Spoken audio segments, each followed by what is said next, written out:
about to go on a canoe ride. There's a canoe right there. I think I have one yet, I'm not sure. Yeah, there's 6 of us, and then here's the crew. I should do this to you.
Thanks, though. I'm gonna sink it right to me.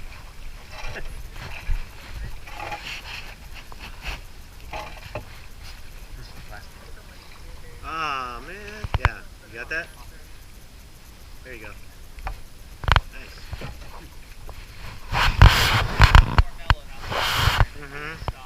Yeah. Yeah, choppy. Yeah.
Trying out.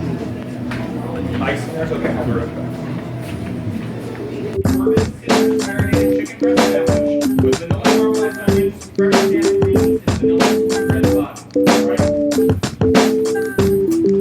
Right.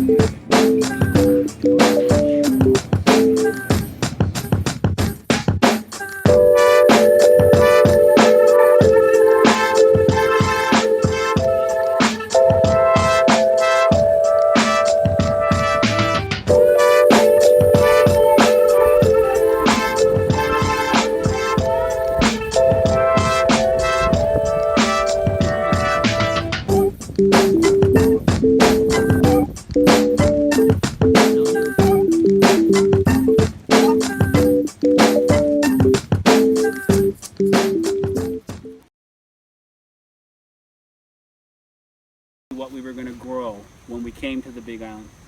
I was living on Oahu, and I told her we were going to grow children, and she said, well, how about vanilla orchids? And I thought, wow, I didn't even know it was an orchid. So this is 20 plus years ago, and it's really stuck in my brain that night as I went to bed about vanilla orchid growing. I have no degree in agriculture. I have a heart for ag, but I don't know, it stuck in me. So the next morning I went online, before YouTube, before Google. We had something called Internet Explorer. And if you put quotations on either side of what you're asking the internet, it would narrow your search. So I punched in how to grow vanilla, and I got nothing. And I thought, wow, I'm onto something amazing, right? Like I found this new thing that nobody knew about. Anyway, you do that now, you get a lot of stuff about vanilla. But I started poking around. I knew I'm never going to give up. That's just it, from the very beginning. A person who's an entrepreneur never gives up. They go down a road, something new might happen along the way, but at least they're going down the road. I knew this was the orchid island. If there were vanilla orchids, it had to be on this island. So I found one man, an old Japanese man, his picture's in the gallery where you guys were eating under Farmer. His name was Tom Kataoka. And when I met Tom 20 years ago, Tom had already spent 25 years prior tinkering with it. So he really felt that vanilla could be as big of an industry as coffee. Okay? It's nowhere near that, but it's getting there. And maybe not in my lifetime, but maybe in my son's lifetime that will happen. I'll explain some of the changes as we go inside. If we weren't here, this would all be overgrown with guinea grass, like the grass behind the fence here. So we really have to put a lot of time and effort into caring for the land. I'm hiring an agronomist. He's getting out of the cannabis industry from Portland. Yeah. So he's coming to work for me. I'm really, really excited. He came on a tour 2 years ago and was inspired to raise his family. The cannabis industry in Portland is pretty crazy right now, and he's always looking behind his back because he started something really cool 20 years ago, and now he's ready to get out. The tall trees we see out there are eucalyptus, a variety of very low quality. It's used, you see them all along the coast, yeah? I actually saw something being harvested yesterday. I don't know where the heck they're getting that because they stopped harvesting out here. That wood was being sent to China to be used for framing for buildings and pallets. Really cheap quality wood. The tall pines or Norfolk or Cook pines, they were planted all throughout the South Pacific. Sailors of old, if they ever lost a mast on their ship, they always wanted to make sure they could recover one of these tall pines and turn it into a mast. There is a couple of ohia trees out there, but I do want to show you the koa trees that we're surrounded by right here. This land was once known for its koa. The Hawaiians would come here and choose a tree where 4 males could stand around the base of the tree holding hands. Said that tree was ready to be turned into a canoe or harvested. That's an 80 to 100-year-old tree. You rarely see a tree like that now. Anyway, I had a herniated disc 4 and cell 4 at 5. All right, so we pull the petals and the sepals back, exposing the column. And at the top of the column, you'll see there's 2 flaps. The top one is the anther, where the male pollinea is. And I'm going to lift that up, and just put that pollen right on my thumb. Yep. Once I have the pollen on my thumb, I don't need the anther anymore, so I'm going to flick it away. And then I go back to the same flower, and that's the female part of the plant. That's the rostellum. The second flap, I'm going to take my pinky in there, lift it up, hold it open with my 2 fingers, take the pollen, put it down in the column there, and this is really important. I close, it's called being put to bed, actually. You just put it, goes to bed, night-night. So I'm gonna lift it up like that, put it in the top of the column, and then I close that flap and I make sure I get pollen under there. Yeah. If I'm successful, after 2 days, I know the flower stays on the end, grows into the bean pod. It takes another 6 to 8 weeks to grow out, and then we harvest in December. This is vanilla.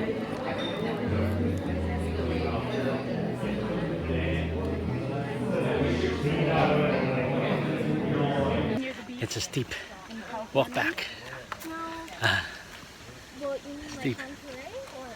Well, I don't know. You said you were. How's your mama? Oh man.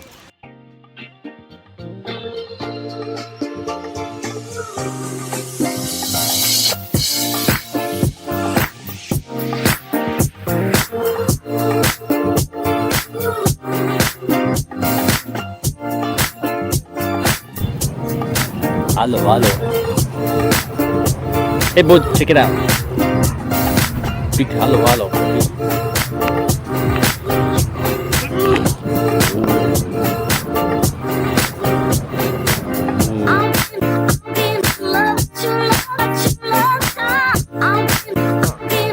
Jonathan, second. Blood.